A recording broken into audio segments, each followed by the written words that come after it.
ప్రభు బైబిల్లో బోధించిన ఉపమానాల గురించి నేను ప్రారంభించడం జరిగింది.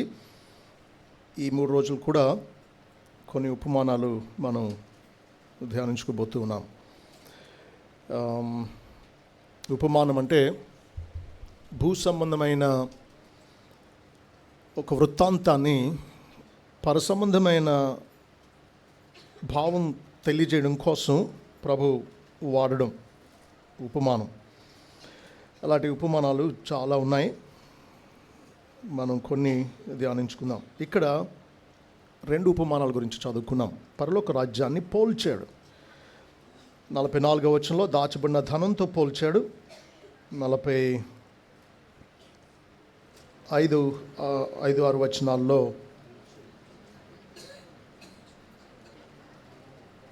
వర్తకునితో పోల్చాడు. ఆ వర్తకుడు ముత్యాల కోసం వెతుకుతూ ఉన్నాడు. అమూల్యమైన ముత్యం దొరికినప్పుడు దానిని తాను సొంతం చేసుకున్నాడు. ఈ ఉపమానాలు కేవలం మత్తయి సువార్తలో మాత్రమే మీరు చూడగలరు. ముందు ఉపమానాల గురించి స్టోరీ చెప్పుకుందాం, ఆ తర్వాత వాటి భావాన్ని గ్రహించడానికి ప్రయత్నిద్దాం. ఈ రోజుల్లో మనం ఏదైనా దాచుకోవాలి అని అంటే బ్యాంక్స్ ఉన్నాయి, డబ్బు దాచుకోవచ్చు.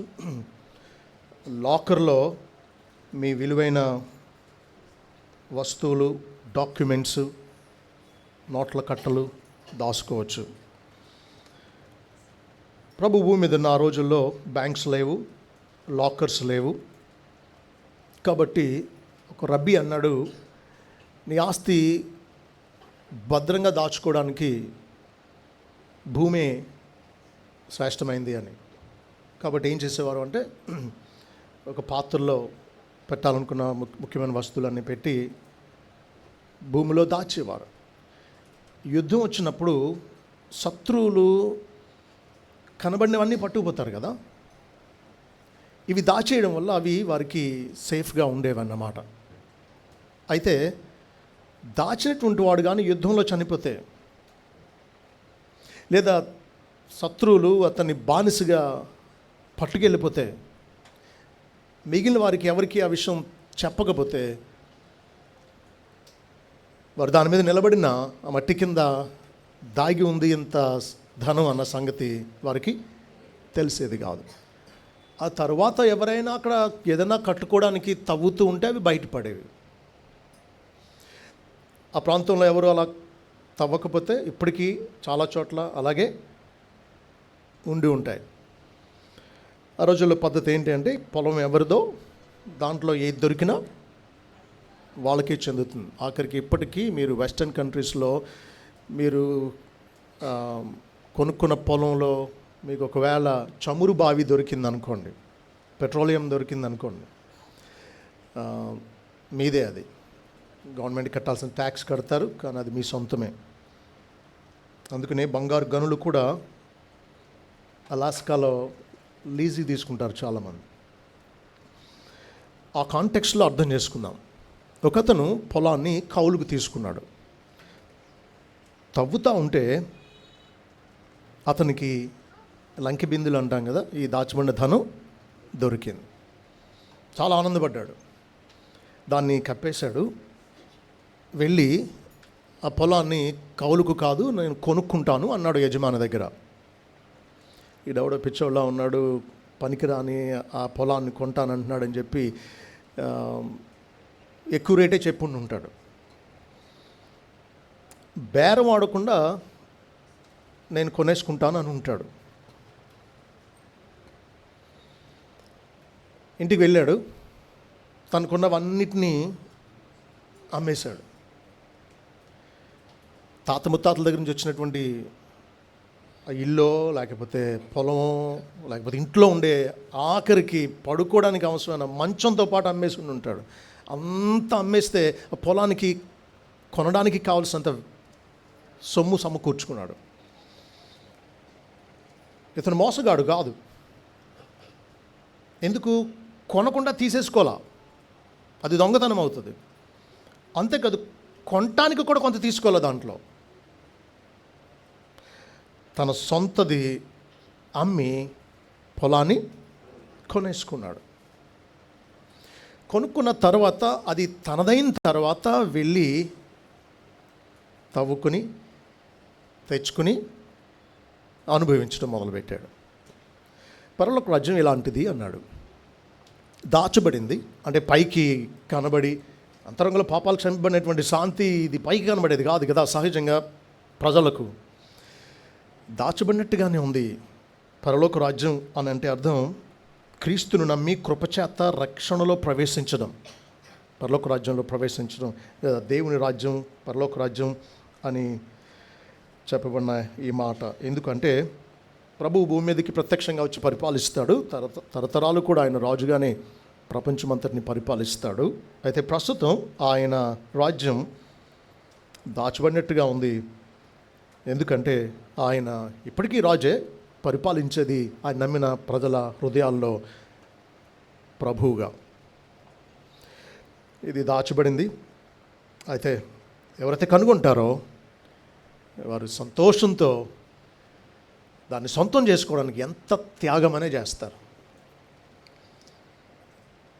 రెండవ ఉపమానం, ఒకతను వర్తకుడు. ఇతను వర్తకం ఏంటి అంటే ముత్యాలని కొంటాడు. అయితే అమూల్యమైన ముత్యాన్ని కనుగొన్నాడు. అతను కూడా తనకు కలిగినంత అమ్మేసి, అంటే తన దగ్గర ఉన్న మిగతా ముత్యాలన్నింటిని కూడా అమ్మేసి ఈ అమూల్యమైన అన్ని ముత్యాల కంటే ఇప్పటి వరకు తను చూసిన వాటి అన్నిటికంటే అతి శ్రేష్టంగా అమూల్యంగా అనిపించేటువంటి ముత్యాన్ని తాను సొంతం చేసుకుంటాడు. రెండు ఉపమానాల్లో కూడా మొత్తం అమ్మి సొంతం చేసుకోవడం అనేది మనం చూస్తాం.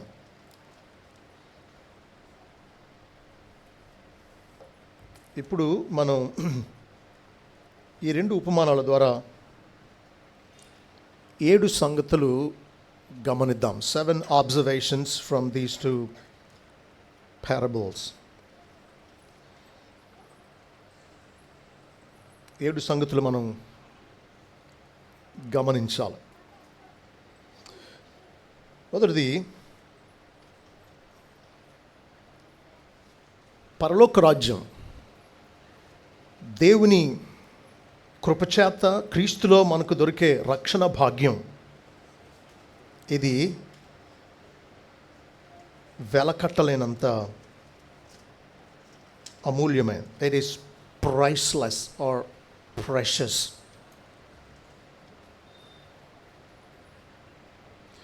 భూమి మీద అతి శ్రేష్టమైనది ఏది అని అంటే శాశ్వతమైందే. అశాశ్వతమైనది ఏది కూడా శాశ్వతమైన దాంతో పోల్చలేం. ప్రభు అన్నాడు కదా, మత్తయి సువార్త 16వ అధ్యాయం 26వ వచనంలో అన్నాడు, ఒక మనుషుడు లోకమంతయు సంపాదించుకొని తన ప్రాణమును పోగొట్టుకుంటే అతనికి ఏమి ప్రయోజనం? ఒక మనుషుడు తన ప్రాణమునకు ప్రతిగా ఏమి ఇవ్వగలడు అన్నాడు. మనిషి ప్రాణం ఎంత విలువైంది అంటే, తక్కిళ్ళలో ఒక ప్రక్క ప్రాణాన్ని పెట్టి మరొక ప్రక్క మీరు ఏం పెట్టినా ఈ ప్రాణంతో సమానం కాలేదు. యాక్సిడెంట్లో ఎవరో వెళ్ళి ఒక అతను గుద్దేశారు. అతనేమో ఒక్కడే కొడుకు, వారసుడు ఒక్కడే, తల్లిదండ్రులు రోధిస్తూ ఉన్నారు. మీరు వెళ్ళి 1 కోటి రూపాయలు తీసుకోండి, ఏడవడం మానేయండి అంటే ఆ జీవానికి ఆ 1 కోటి రూపాయల వాల్యూ సమానం చేయగలరా? కోటి కాదు, 1000 కోట్లు ఇచ్చిన ప్రాణంతో సమానం అవ్వదు. భూమి మీద అతి శ్రేష్టమైంది నిత్యత్వాన్ని సంపాదించుకోవడం, పరలోకాన్ని సంపాదించుకోవడం. నిజానికి ఒక ఆయన అన్నాడు, భూమి మీద మనిషి యొక్క జీవితం నిత్యత్వం కోసం సిద్ధపడడానికే అని. మళ్ళీ చెప్తున్నాను, భూమి మీద మన ఈ తాత్కాలిక జీవితం నిత్యత్వం కోసం సిద్ధపడడానికే జీవించాలి. కాబట్టి అమూల్యమైంది, వెలకట్టలేంది, అన్నిటికంటే అతి శ్రేష్టమైంది దేవుడు ఆయన కుమారుని క్రీస్తులో మనకు అనుగ్రహించే పాపక్షమాపణ, రక్షణ, ఆయన రాజ్యానికి అర్హత, ఆయన అధికారం కింద ఆయన మందలో చేరి ఆయన రాజ్యంలో ఉండడమే అత్యంత అమూల్యమైన. దీంతో దేన్ని సమానం చేయలేం. ఓకే, కాబట్టి సంపాదించాలంటే ఏం సంపాదించాలి? వదిలేయాల్సినవి కాదు. ఈ లోకంలో ఏది సంపాదించినా చనిపోయినప్పుడు విడిచిపెట్టి వెళ్ళిపోతాం. కాబట్టి అశాశ్వతమైనవి విడిచిపెట్టవలసినవి కాదు మనం సంపాదించాల్సింది. ప్రాణాన్ని రక్షించుకోవడం ఇదే అత్యంత కీలకమైనది. రెండవ పాఠం, ఇది దాచబడింది. భౌతిక నేత్రాలకు కనబడేది కాదు ఇది. అందుకే దీని విలువ చాలామంది తెలియక అశ్రద్ధ చేస్తూ ఉన్నారు. దేవుణ్ణి నమ్మడం, పాపాలకు క్షమాపణ పొందడం, సృష్టికర్త అయిన దేవునితో పాపులమైన మనం సమాధానపడడం, తండ్రి నాయన అబ్బా అని పిలవగలిగే ఆధిక్యతను పొందడం, ఇవి సాటి లేనివి, అన్పారలల్డ్.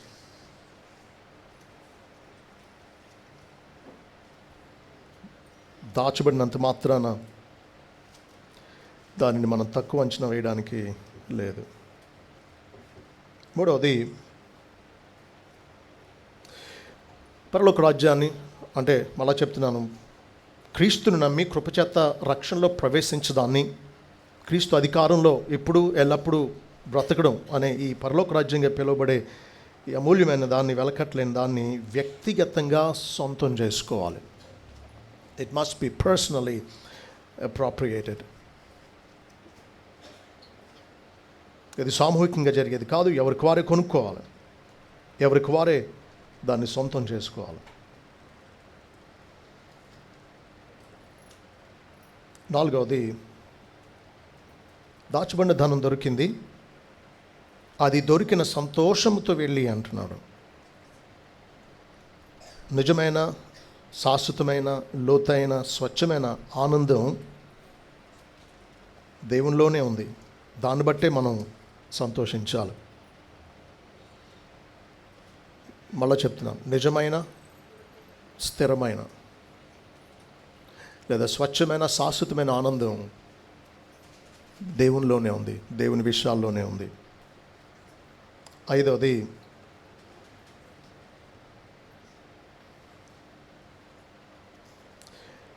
దేవుని రాజ్యానికి వచ్చిన రక్షణ గురించిన సంగతి మొదటి ఉపమానంలోనేమో అతను ప్రయత్నం చేయకుండా దొరికింది, వెతకనప్పుడు దొరికింది. రెండవ ఉపమానంలో ఇతను వెతుకుతూ ఉన్నాడు, ముత్యాలని కొనాలని వెతుకుతూ ఉంటే దొరికింది అమూల్యమైన ముత్యం. సో దేవుని దగ్గరికి రావడానికి అన్యులేమో వెతకలేదు, వారికి ధర్మశాస్త్రం లేదు, వారికి దొరికాడు. ఇశ్రాయేలీయులేమో లేఖనాల్ని చదువుతూ ఉన్నారు, విమోచకుడు వస్తాడని, రక్షకుడు మెస్సయ వస్తాడని వెతుకుతూ ఆయనను కనుగొన్నారు. కాబట్టి the kingdom of heaven may be entered from different circumstances. రకరకాల పరిస్థితుల ద్వారా మనం దేవుణ్ణి తెలుసుకునే అవకాశం ఉంది. బైబిల్లో ఏదైనా కొన్ని ఉదాహరణలు చెప్తారా? అనుకోకుండా రక్షణ భాగ్యాన్ని ఎదుర్కొన్నటువంటి వాళ్ళ ప్రయత్నం లేకుండా దేవుడు ఆయన కృప ద్వారా ఇచ్చే రక్షణ పొందినటువంటి వాళ్ళు, దేవుని రాజ్యంలో ప్రవేశించినటువంటి వాళ్ళు.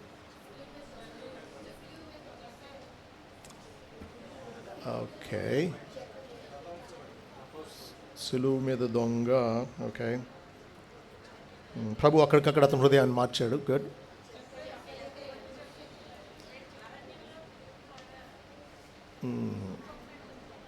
ఇంకా స్పష్టమైనవి ఆలోచిద్దాం. నీళ్ల కోసం వచ్చింది బావి దగ్గరకు సమరయ స్త్రీ. మెస్సయ్యను కనుగొందామనే ప్రయత్నంలో కాదు ఆమె ఎదుర్కొన్నది. దమస్కుకు వెళుతూ ఉన్నాడు సౌలు, సంఘాన్ని హింసించడానికి అధికార పత్రాలు పట్టుకుని మరి వెళుతూ ఉన్నాడు పౌరుషంగా. ప్రభు ఆకస్మికంగా దొరికాడు. Some people stumble upon the truth about God. 65వ అధ్యాయం యెషయా గ్రంథం 1వ వచనం చూడండి. యెషయా గ్రంథం 65 1వ వచనం.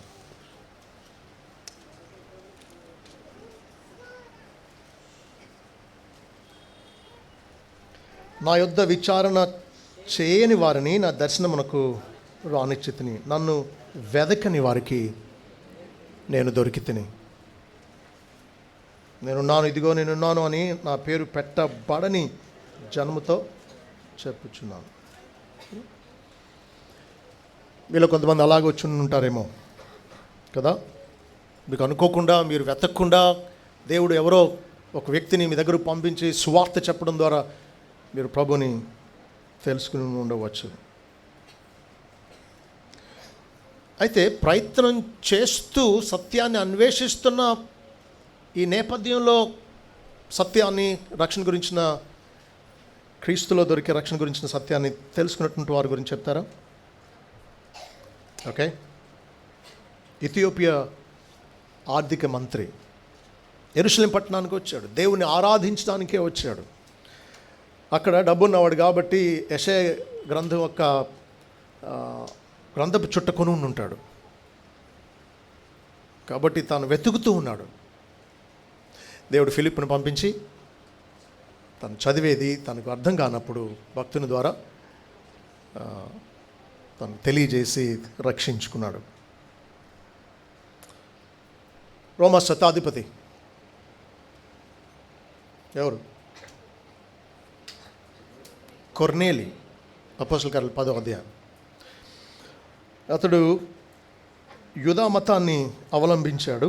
He was a Jewish he was a proselyte అంటాం. యూదా మతాన్ని స్వీకరించాడు.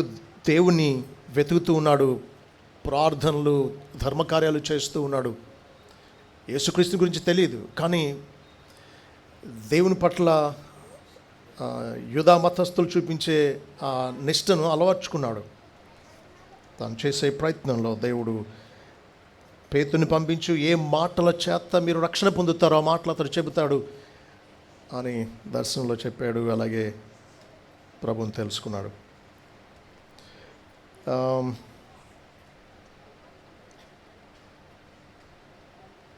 లూదియా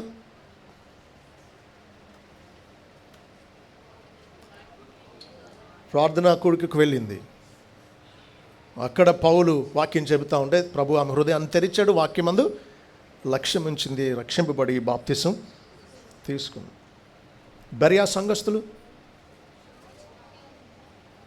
పౌలు శీల చెప్పినటువంటి వాక్యం లేదా వారు చెప్పిన వాక్య ప్రకటన ధర్మశాస్త్రానికి లేదా దేవుడు ఇచ్చిన లేఖనాలకు సరితూగుతుందో లేదో అనుదినం వారు పరిశోధించబట్టి సత్యాన్ని తెలుసుకున్నారు. కాబట్టి అంటాడు కదా యెషయా 55:6 యెహోవా మీకు దొరుకు కాలమందు ఆయనను వెదకుడి, ఆయన సమీపములో ఉండగా ఆయనను వేడుకొనిడి అని. ద్వితీయోపదేశకాండం 4:29 కూడా ఇలాంటి భావాన్ని మనం చూస్తాం. ద్వితీయోపదేశకాండం 4:29.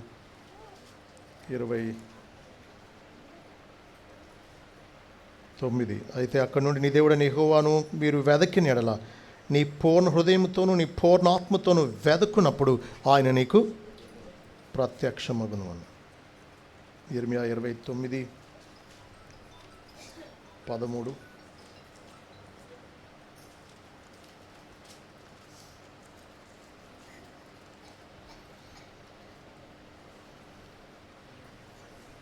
అంటున్నాడు, నీవు నాకు మొరపెట్టుదురేని మీరు నాకు ప్రార్థన చేయొచ్చు వత్తురేని నేను మీ మనవి ఆలకింతును. మీరు నన్ను వెదకిన ఎడల పూర్ణ మనసుతో నన్ను గురించి విచారణ చేయనడల మీరు నన్ను కనుగొందురు, నన్ను నేను మీకు కనుపరుచుకుందును. ఇదే యెహోవా వాక్కు.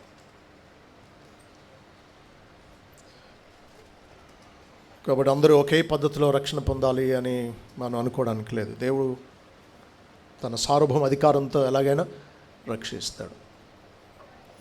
కొంత హాస్యాస్పదంగా అనిపించినప్పటికీ ఒక ఆయన ఇలా అన్నాడు, ప్రభు గుడ్డి వారిని ఒకే రీతిగా బాగు చేయాల, మాటతో ఒకసారి చూపించాడు, ముట్టుకుని చూపించాడు, నేల మీద ఉమ్మి వేసి మట్టితో బురద చేసి కళ్ళకు పూసి స్వస్థపరిచాడు. ఈ ముగ్గురు తర్వాత కలిశారట. నేను అంతకుముందు గుడ్డివాడిని, నన్ను ప్రభు బాగు చేశాడు. అలాగా నన్ను కూడా ప్రభు బాగు చేశాడు. అలాగా నిన్నెలా బాగు చేశాడంటే నిన్నెలా బాగు చేశాడు. మొదట అతను అంటాడు, నన్ను జస్ట్ ఆయన మాటతో బాగు చేశాడు. మిగతా వాళ్ళు ఇద్దరు నన్ను అయితే ఆయన యేసు ప్రభు కాదు, ఆయన బాగు చేసే పద్ధతి అది కాదు. నన్ను ముట్టుకున్నాడు, నీకు చూపు కలను కాక అన్నాడు, నాకు దృష్టి వచ్చింది. ఆయన ముట్టుకునే బాగు చేస్తాడు అన్నాడు అంట. రెండోడు. మూడోడు అన్నాడంటే మీ ఇద్దరు నీ బాగు చేసినాడు యేసు ప్రభు కాదు. బాగు చేసేది ఎలా అంటే ఆయన ఉమ్మి వేసి బురద చేసి మట్టి కళ్ళకు రాస్తాడు, వెళ్ళి కడుక్కోమంటాడు అన్నాడండి. బై ది వే, ఆయన ఉమ్మి వేసి మట్టితో బురద చేసి కళ్ళకు రాయడంలో ఆదికాండం 2వ అధ్యాయంలో ఆయన మనిషిని ఎలా మట్టితో చేశాడో ఈయనే ఆ సృష్టికర్త అని మళ్ళీ అదే పని కొత్త కళ్ళు అతనికి సృష్టించినట్టు పోలికగా మనం గమనించవచ్చు. ఈయన సృష్టికర్త అని గ్రహించవచ్చు. సో ఈ ముగ్గురు ఏం చేశారు అంటే, ప్రభు బాగు చేస్తే ఇలాగే బాగు చేస్తాడు అని చెప్పి ఎవరి అనుభవాన్ని బట్టి వాళ్ళు వేరువేరు సంఘాలు కట్టేశారంట. మాటతో స్వస్థపరచు యేసుక్రీస్తు మందిరం, ముట్టి స్వస్థపరిచే యేసుక్రీస్తు మందిరం అని ఇంకొక ఆయన, ఉమ్ముతో బురద చేసి మట్టి రాసి బాగు చేసే యేసు ప్రభు అని మరొక ఆయన. మన అనుభవాన్ని అవతల మీద రుద్దకూడదు. మన అనుభవాన్ని ఇదొక్కటే పద్ధతి దేవుడు తన దగ్గరకు తెచ్చుకోవడానికి అని మనం ఆయన ఒక బాక్స్లో బిగించడానికి లేదు. 6వది 7 అబ్జర్వేషన్స్ అనుకున్నాం కదా. 6వది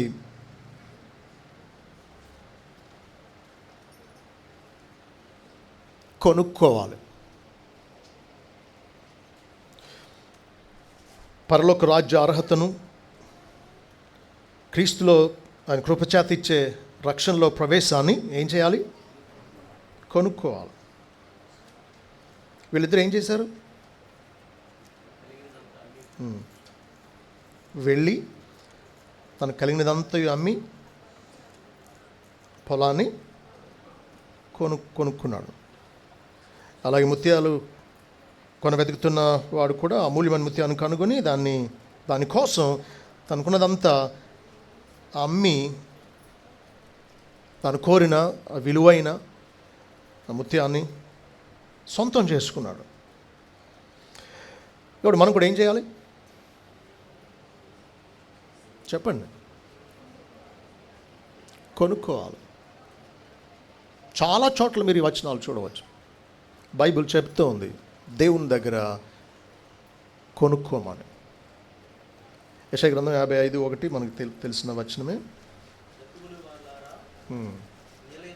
దప్పిగొన్న వారులారా నీళ్ళ యొద్దకు రండి, రూకలు లేని వారులారా మీరు వచ్చి కొని భోజనం చేయుడి. రండి, రూకలు లేకపోయినను ఏమీ ఇయ్యకయే ద్రాక్షరసమును పాలను కొనుడి అంటున్నాడు. మీ దగ్గర ఏమీ లేకపోయినా కొనండి అంటున్నాడు. అలాంటప్పుడు డబ్బులు లేకపోతే ఏదో వాచో లేకపోతే ఏదో రింగో పెట్టి కొనుక్కుంటాం. మళ్ళా అంటున్నాడు డబ్బులు లేకపోయినా కొనండి, మీరేమి ఇవ్వకుండానే కొనండి అన్నాడు. ఇవ్వకుండానే పొందండి అనొచ్చు, కానీ ఏమంటున్నాడు? కొనండి అన్నాడు. ఏమి ఇవ్వకుండా ఎలా కొంటాం? అక్కడే ఉంది సత్యం. బైబిల్లో ఇలాంటి కొనమని చెప్పిన సందర్భాలు కొన్ని చూడండి. సామెతలు 23:23.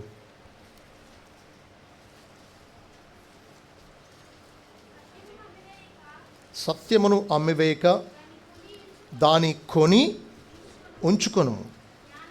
జ్ఞానమును ఉపదేశమును వివేకమును కొని ఉంచుకొను. మీరు చెప్పండి, జ్ఞానం వివేకం షాపులు అమ్ముతారా? పోనీ ఏమైనా విద్యాలయాల్లో అమ్ముతారా? యూనివర్సిటీల్లో అమ్ముతారా? నేను 10 లక్షలు ఇస్తాను, నాకు 1 టన్ను జ్ఞానం ఇవ్వండి. కొనేది కాదు, కానీ ఏమన్నాడు? కొని ఉంచుకో. దీన్ని అమ్మివేయకు. మళ్ళా కొన్న తర్వాత నీ దగ్గర ఉంచుకో, దీన్ని ఎప్పుడు అమ్మేకు అంటున్నాడు.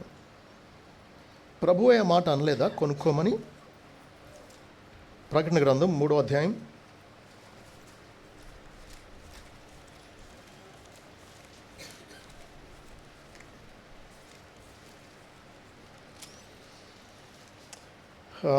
14 నుంచి చదువుతాను చూడండి. లవదికీలో ఉన్న సంఘపు దూతకి ఇలాగ వ్రాయము, ఆమేన్ అనువాడును నమ్మకమైన సత్యసాక్షియు దేవుని దృష్టికి ఆది అయిన వాడు చెప్పు సంగతులు ఏవనగా, నీ క్రియలను నేను ఎరుగుదును.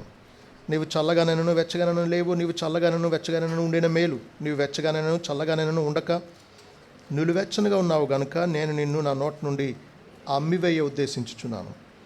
నీవు దౌర్భాగ్యుడవును, దిక్కుమాలిన వాడవును, దరిద్రుడవును, గ్రుడ్డువాడవును, దిగంబరుడువై ఉన్నావని ఎరుగక నేను ధనవంతుడను, ధనవృద్ధి చేసి ఉన్నాను, నాకేమీ కొదువలేదని చెప్పుకొంచున్నావు. నీవు ధనవృద్ధి చేసుకున్నట్లు అగ్నిలో పుటం వేయబడిన బంగారమును, నీ దిశమల సిగ్గు కనబడుకున్నట్లు ధరించుకున్నటకు తెల్లని వస్త్రములను, నీకు దృష్టి కలుగునట్లు నీ కన్నులకు కాటుకను చెప్పండి నా యొద్ద కొనుమని నీకు బుద్ధి చెప్పుచున్నాను అంటున్నాడు. నా దగ్గర కొనండి. అసలైన ధనం, అసలైన అగ్నిలో పుటం వేయబడిన బంగారాన్ని, తెల్లని వస్త్రాన్ని, నీ కనులకు ఆయింట్మెంట్ని నా దగ్గర కొను అంటున్నాడు. ఏంటి వచనాల భావం?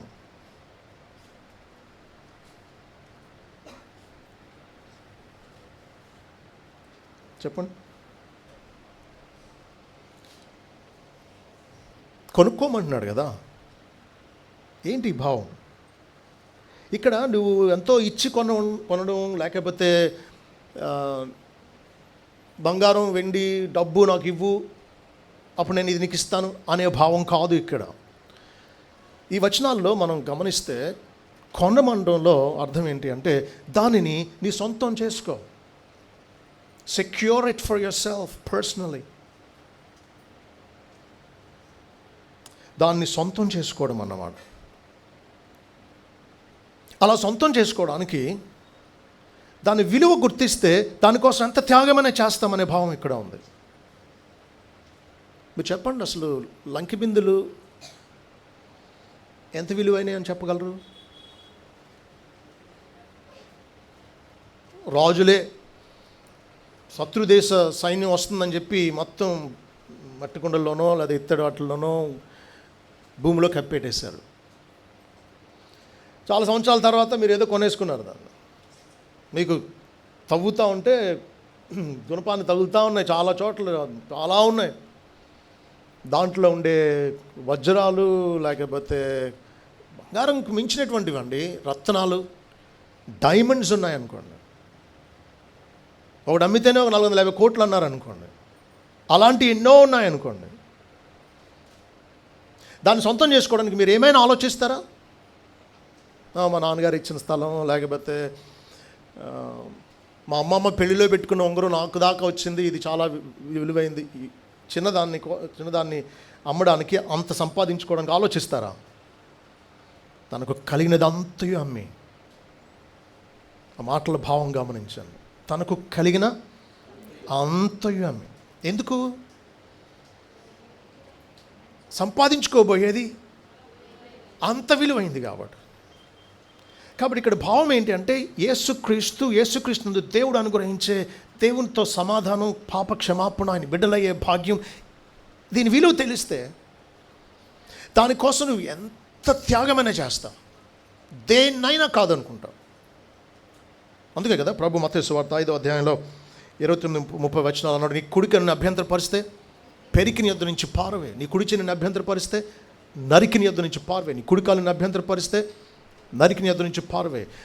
నువ్వు ఈ భూమి మీద ఉన్నప్పుడు అంగహీనుడిగా ఉన్నా పర్వాలేదు, పరలోక రాజ్యాన్ని సంపాదించుకో అంటున్నాడు. అన్ని అవయవాలు కలిగి ఉండి ఆ అగ్నిగొండంలో పడ్డం కంటే ఒక అవయవం భూమి మీద లేకపోయినా పరలోకం చేరడం, జీవంలో ప్రవేశించడం నీకు మేలు కదా, నీకు ప్రయోజనం కదా అన్నాడు. కాబట్టి యేసుక్రీస్తులో దొరికే రక్షణ భాగ్యాన్ని సంపాదించుకోవడం కోసం నీకు ఏది అడ్డు రాకూడదు, ఆఖరికి నీ ప్రాణం కూడా. మత్తయి సువార్త 10వ అధ్యాయం 37-38 వచనాలు. నేను భూమి మీదకి సమాధానం పంపవచ్చునని తలంచుకుడి అంటున్నాడు 34 నుంచి. ఖడ్గమనే కానీ సమాధానం పంపుటకు నేను రాలేదు.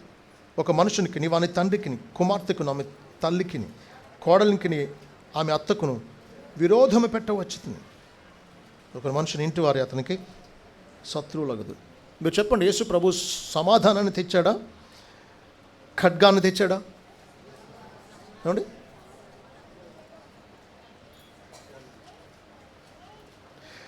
చెప్పండి, సమాధానాన్ని తెచ్చాడా, ఖడ్గాన్ని తెచ్చాడా?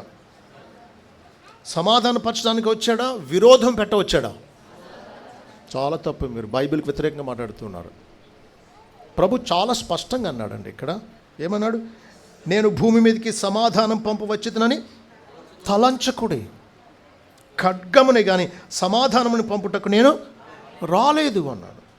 ఒక మనుషునికి వాని తండ్రికి, కుమార్తెకు ఆమె తల్లికిని, కోడలికి ఆమె అత్తకును చెప్పండి విరోధం పెట్టవచ్చుని అన్నాడు. ఈయన పేరేమో యెషయా 9:6 ప్రకారం సమాధానకర్తయగు అధిపతి, ప్రిన్స్ ఆఫ్ పీస్. మరి ఈ వచనాలను ఎలా రిజాల్వ్ చేయడం? ఆయన సమాధానకర్తగా అధిపతి. ఆయన నమ్మితే దేవునితో సమాధానమే. కానీ అందరూ నమ్మరు. కాబట్టి ఏమవుతుందంటే సత్యాన్ని అంగీకరించిన వారిని, సత్యం అంగీకరించిన వారు ద్వేషిస్తారు. ప్రభువుని ద్వేషించినాడు. ఆయన సిలువ లేదా? ఆయన బిడ్డల పైన మనల్ని మెచ్చుకుంటారా? మనల్ని కూడా చంపడానికి చూస్తారు. శిష్యులు అలాగే చనిపోయారు. కాబట్టి ఆయన వచ్చింది అలాంటి విరోధం పెట్టడానికి వచ్చాడు. ఖడ్గాన్ని తెచ్చాడు. సొంత ఇంటివారే శత్రువులు అయ్యేటట్టు, సత్యాన్ని నిరాకరించేవారు అలా ద్వేషించేటట్టు ప్రభు రావడం ద్వారా జరుగుతుంది. అది ఎందుకు అలా? అవును, యథార్థంగా ప్రాణాలకు తెగించి నాకు దేవుడే ముఖ్యం, నాకు ఆయన ఇచ్చే రక్షణే కావాలి, నాకు ఎన్ని అడ్డంకులు వచ్చినా సరే నేను ప్రభువునే ఎంచుకుంటాను అని తేల్చుకుని ఆయన పక్షం వహించడం కోసం దేవుడు విరోధం, ఖడ్గం పెట్టాడు. ప్రభు కావాలో, బంధువులు కావాలో, ప్రభు కావాలో, కులం, స్నేహితులు, ఈ లోకం ద్వారా వచ్చేటువంటి ప్రేమాభిమానాలు ఇవి కావాలో, ప్రభు ఆయన ఇచ్చే రక్షణ కావాలో తేల్చుకోవడానికే, మనకు పరీక్ష పెట్టడానికే ఆయన వచ్చాడు.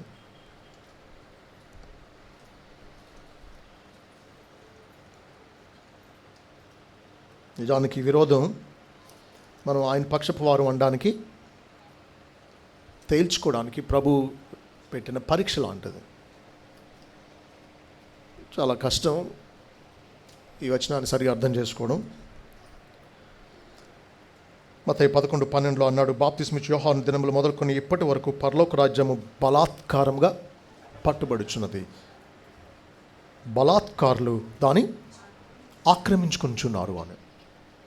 పరలోక రాజ్యాన్ని ఎవరైనా వయలెన్స్ అంటే బలాత్కారాన్ని ఉపయోగించి స్వాధీనపరచుకోగలరా? అంటే ప్రభు అన్న మాట వ్యతిరేకం అవుతుంది. చెప్పండి, ప్రభువే అన్నాడు బలాత్కారులు పరలోక రాజ్యాన్ని ఆక్రమించుకుంటున్నారు అని. దాని భావం గ్రహించాలి, కానీ బలాత్కారులు దేవుని రాజ్యాన్ని ఆక్రమించుకోవడం సాధ్యం కాదు అనకూడదు. ప్రభు అనేసాడు కాబట్టి, ప్రభు చెప్పిన మాటను అర్థం చేసుకోవడానికి, సమర్థించడానికే ఉన్నాం, కానీ వ్యతిరేకించడానికి కాదు మనం ఉన్నది. ఎందుకంటే ప్రభు చెప్పింది అర్థవంతమైంది, లోపరహితమైంది, ఖచ్చితమైంది. మరి ఏంటి దీని భావం? బాప్తిస్మిచ్చే యోహాను దినములు మొదలుకొని, అంటే బాప్తిస్మిచ్చే యోహాను ఆఖరి పాత నిబంధన ప్రవక్త. అప్పటి వరకు ప్రవక్తలందరూ ప్రభువుని గురించి ప్రవచించారు. ఆయన వచ్చాడు, ఆయన విరోధం పెట్ట వచ్చాడు, ఖడ్గాన్ని తెచ్చాడు. ఆయన నమ్మినటువంటి వారిని నమ్మని వారి నుంచి వేరు చేస్తూ ఉన్నాడు. తన పక్షపు వారు ఎవరో ప్రాణాలకు తెగించి బలాత్కారంతో ఆయన కోసం నిలబడేవారు ఎవరో ఆయన తేల్చడానికే వచ్చాడు. అందువల్ల బలాత్కారులు పరలోక రాజ్యాన్ని ఆక్రమించుకుంటున్నారు అంటే అర్థం, పరలోక రాజ్యాన్ని ఆషామాషిగా తీసుకుని అన్నీ అనుకూలమైతే, అందరూ ఒప్పుకుంటే, కులస్తులు ఇంటి వాళ్ళు అందరూ సరేలే నువ్వు వెళ్ళు బాప్తిసం తీసుకో అని అంటే అప్పుడు లోబడ్డం కాదు. లోకమంతా వేరైపోయినా, సొంత వాళ్ళే శత్రువులు అయిపోయినా. సాధు సుందర్ సింగ్కి ప్రభు నమ్ముకున్నాడని చెప్పి నచ్చ చెప్పడానికి ట్రై చేశారు. ఆయన ప్రభుని వదలను అన్నప్పుడు సొంత ఇంటి వాళ్ళే విషం పెట్టేసి ఆఖరి భోజనంలో విషం కలిపి సరే భోంచేసి వెళ్ళని పంపించారు. చచ్చిపోవాలి అని. ప్రాణాలకు తెగించిన వారిదే పరలోకం. ప్రభు కోసం దేన్నైనా కాదనుకోగలిగే వారికే పరలోకం. మరొక సందర్భం కూడా చూద్దాం. మత్తయి సువార్త 19వ అధ్యాయంలో ప్రభు దగ్గరకు ఒక ధనవంతుడైన అధికారి వచ్చాడు. 16 నుంచి 22 వరకు మనం చూస్తే, అతను వచ్చి ప్రభువుని అంటూ ఉన్నాడు, నిత్య జీవనం పొందడానికి నేను ఏ మంచి కార్యం చేయాలి అని. ప్రభు అన్నాడు,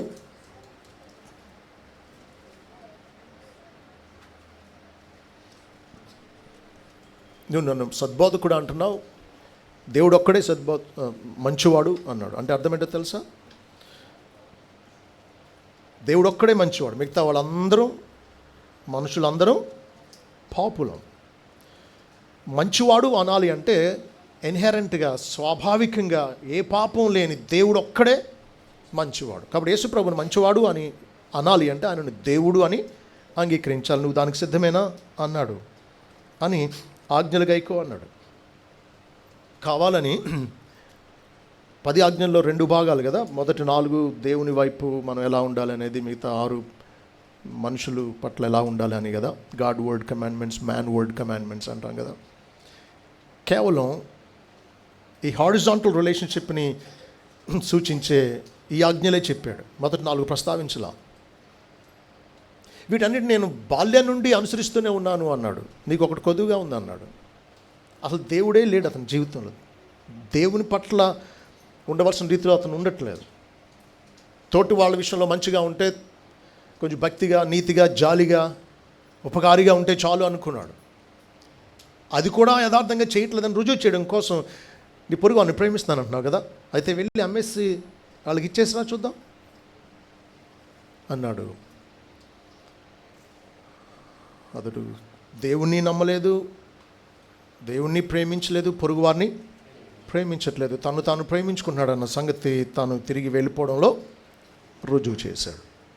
సో ప్రభు అక్కడ అతన్ని కోరింది ఏంటి చెప్పండి. నిజానికి అతను ఒక ఎమ్మెల్యే లాంటివాడు, అధికారి, యవనస్తుడు,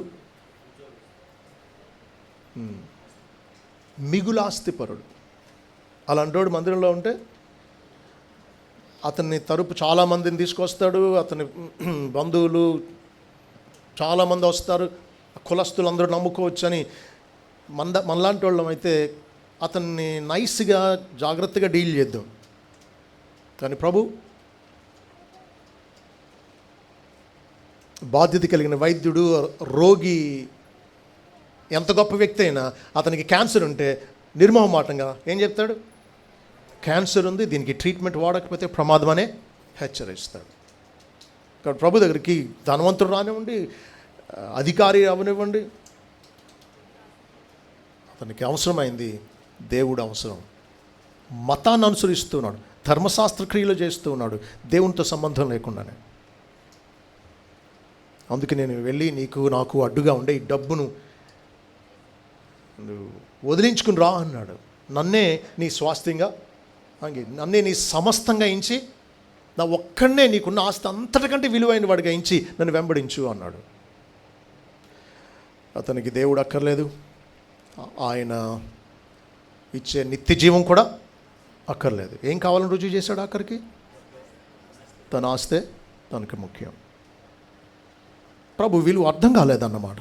నిత్య జీవం యొక్క విలువ ఏమాత్రం గ్రహించలేదన్నమాట.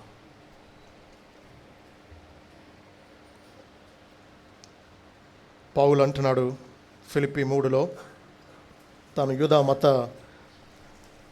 ప్రవీణుడు, ధర్మశాస్త్ర ప్రవీణుడు, గమలీయేలు దగ్గర తాను ధర్మశాస్త్రాన్ని నేర్చుకున్నాడు. యూదుడిగా ఆలోచిస్తే చాలా మంచి రెప్యూటెడ్ పొజిషన్లో ఉన్నాడు సౌలు.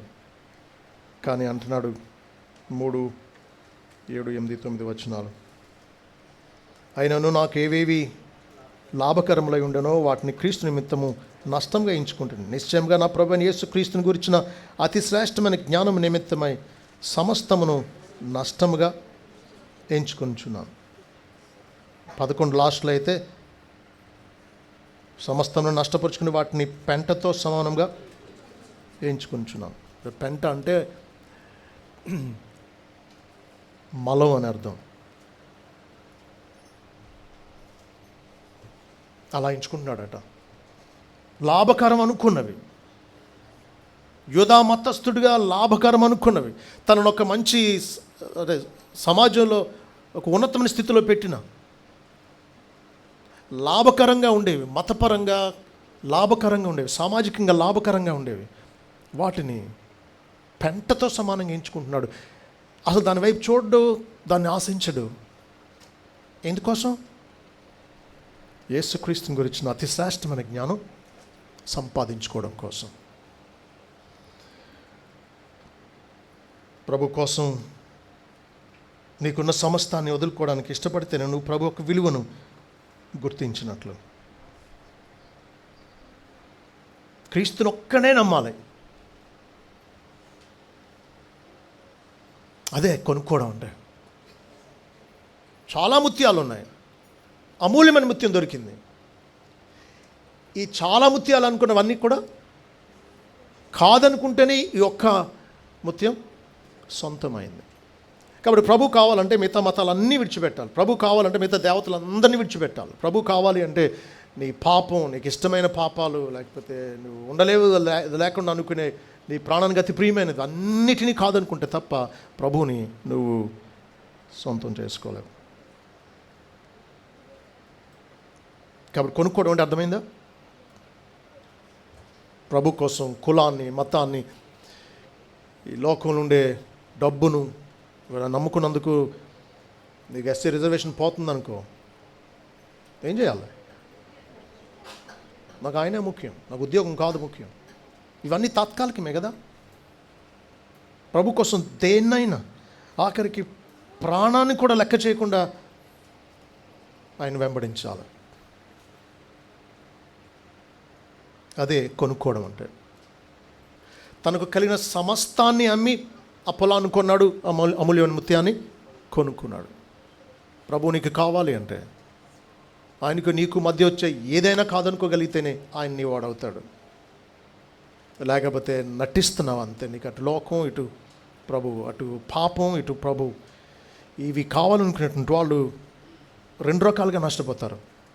అందుకని జిమ్ ఎలియట్ అనేటువంటి ఒక భక్తుడు ఈక్వెడార్లో నరమాంస భక్షకుల దగ్గరికి సేవ చేయడానికి వెళ్ళినప్పుడు ఆయనను బాణాలతో చంపేస్తారు. ఆ భక్తుడు అంటాడు ఒకసారి, he is no fool who gives what he cannot keep to gain what he cannot lose అంటాడు. అంటే అర్థం ఏంటి అంటే, ఈ లోకంలో ఎలాగూ శాశ్వతం కాపాడుకోలేకుండా విడిచిపెట్టేస్తామే చచ్చిపోయినప్పుడు, ఎలాగూ వదిలేయాల్సిన దాన్ని, ఎలాగూ కోల్పోవలసిన దాన్ని ఎన్నడూ కోల్పోలేని దానికోసం కోల్పోవడం జ్ఞానం అన్నాడు. అర్థమైందా మీకు? నువ్వు నీ కులస్తులు వాళ్ళందరూ నీకు చచ్చిపోయినప్పుడు నిన్ను మోసుకెళ్ళడానికి ఎక్కువ మంది ఉండాలని ముందు నుంచి ఆలోచిస్తారు కదా. వీటన్నిటి కోసం నువ్వు ప్రభువుని కాదనుకున్నావు. పోనీ ఇదేమైనా శాశ్వతమా? ఒక అక్రమ సంబంధం కోసం దేవుడి దగ్గరకు రావట్లేదు ఒక అతను. పోనీ అక్రమ సంబంధాన్ని శాశ్వతంగా అనుభవిస్తాడా? ఎలాగో వదిలేయాలి. అది శాశ్వతమైన దానికోసం అశాశ్వతమైన దాన్ని వదిలేయడం జ్ఞానమే అన్నాడు. ప్రభు నిమిత్తం ఎటువంటి త్యాగమైనా చేయగలగడమే భక్తి. What stands between you and eternal life? What do you think is more important than eternal life?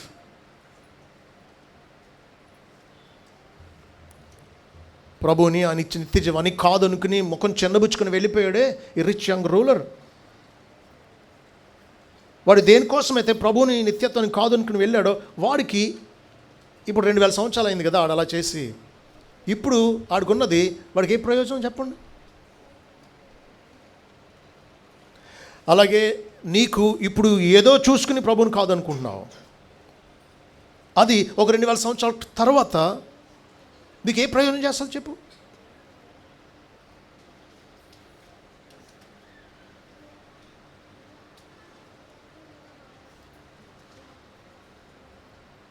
నిత్య జీవం కోసం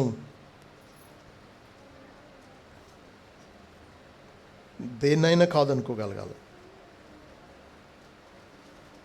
కాబట్టి ఈ రీతిగా ప్రభువే నాకు ముఖ్యం, మిగతా అన్నీ కాదనుకుని నేను ప్రభుని సొంతం చేసుకుంటాను అనే భావమే మన జీవితాంతం మనం కలిగి ఉండాలి. This kind of abandonment to Christ should characterise our lives అంటాడు ఒక ఆయన. Christ should be more important to us than our family and life, possessions and pleasures. Christ should take precedence over everything else in life. We are to love Him most and honor Him with our lives. ప్రభు కంటే విలువైంది, ప్రభు కంటే ముఖ్యమైనది జీవితానికి ఉండకూడదు. అదే సమస్తాన్ని కాదనుకుని ప్రభుని సొంతం చేసుకోవడం. 7 విషయాలు చెప్తాను.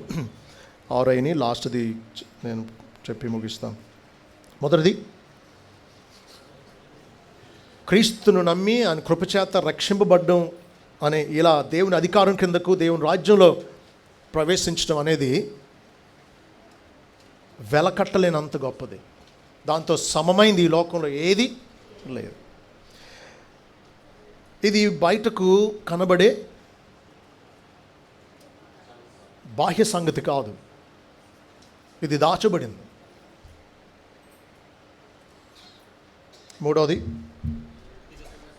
దీన్ని వ్యక్తిగతంగా ఎవరికి వారే సొంతం చేసుకోవాలి. 4వది, ఇది మన నిజమైన ఆనందానికి మూలం. 5వది, దీన్ని వేరు పరిస్థితుల్లో వేరు అనుభవాల నుంచి సొంతం చేసుకునేవాళ్ళు, సమీపించేవాళ్ళు దేవుడు ఆయా రీతులుగా తన దగ్గరకు ప్రజలను తెచ్చుకుంటాడు.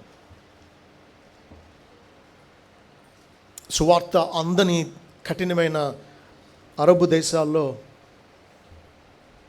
దర్శనంలో ప్రభు కనబడి వారిని ప్రభు వైపు తిప్పుకున్న సందర్భాలు ఉన్నాయి. ఒక అద్భుతం చేసి స్వస్థపరిచి తన వైపు తిప్పుకున్న అనుభవాలు ఉన్నాయి, సాక్ష్యాలు ఉన్నాయి. కాబట్టి ప్రభు ఆయన మార్గాల్లోనికి అనేక రీతులుగా ప్రజల్ని తెచ్చుకోగలడు.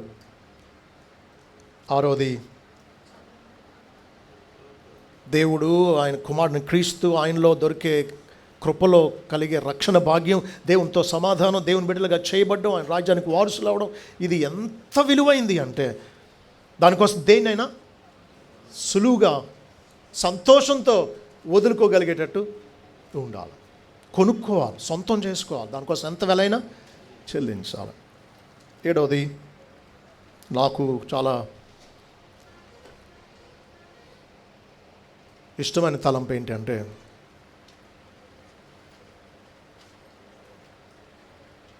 Enjoy the treasure now. Having bought it, having owned it, having secured it,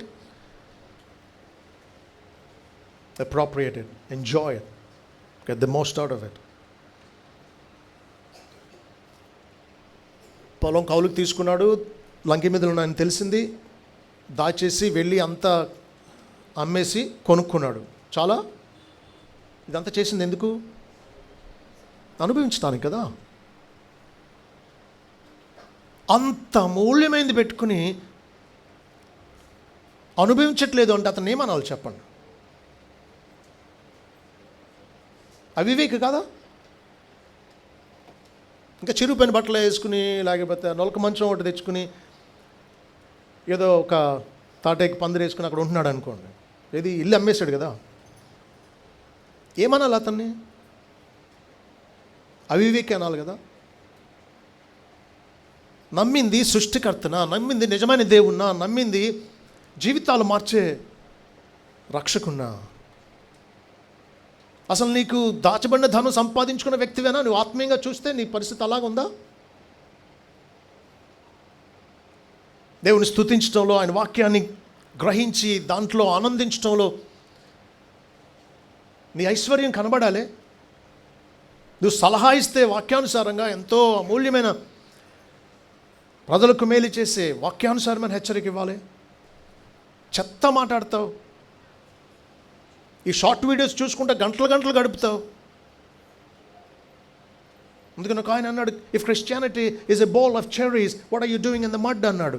అంటే క్రైస్తవ్యం అనేది ఒక చెర్రీ ఫలాలతో ఉండే బౌల్ అయితే బురదలో ఏం చేస్తున్నావు నువ్వు అంటున్నాడు. మతంలో, యాంత్రికతలో రోజులు గడిచిపోతూ ఉన్నాయి. లంకి బిందులు సంపాదించిన వాళ్ళ లేం మనం. మన జీవితం ఎంత శ్రేష్టంగా, ఎంత విలువగా, ఎంత ఆనందంగా, ఎంత శాంతిగా, ఎంత ఇతరులకు ఆశీర్వాదకరంగా ఉండాలి కదా.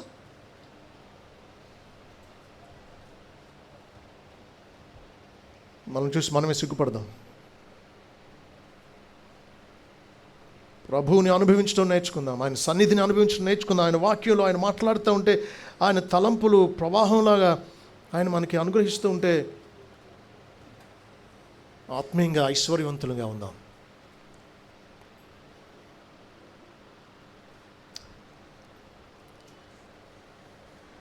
ఒక ఆయన అంటాడు, salvation is something hidden from most people, but so valuable that people who have it reveal to them are willing to give up all they have to possess it. And once they possess it, they will keep on enjoying it forever. ప్రభువుని సంపాదించుకున్నాం, ఆయనలో దొరికే ఆత్మీయమైన ఆశీర్వాదాలన్నీ అనుభవించడానికి తెగిద్దాం. క్రైస్తవ జీవితాన్ని దాని సమృద్ధిలో అనుభవిద్దాం. ప్రభు ఏమన్నాడు? యోహాను సువార్త 10:10, నేను గొర్రెలకు జీవం కలుగుటకును అది సమృద్ధిగా కలుగుటకును వచ్చి ఉన్నాను అన్నాడు. ఒక ఆయన అన్నాడట, ఇప్పటి వరకు దేవుణ్ణి పూర్తిగా నమ్మి ఆయనకి సంపూర్ణంగా సమర్పించుకొని ఆయన చేత ఫుల్ పొటెన్షియల్తో వాడబడిన మనిషి లేడంట. డిఎల్ మూడి నన్ను అలా వాడుకో అని అడిగేవాడట. కాబట్టి సాదాసీద జీవితానికి రాజీ పడవద్దు. సమృద్ధి అనే జీవంతో, ఆయన ఇచ్చిన వాక్య సంపదతో మనం మేలు అనుభవిద్దాం, అనేక మందికి మేలు చేద్దాం. దేవుడు అటువంటి కృప మనకు అనుగ్రహించును గాక.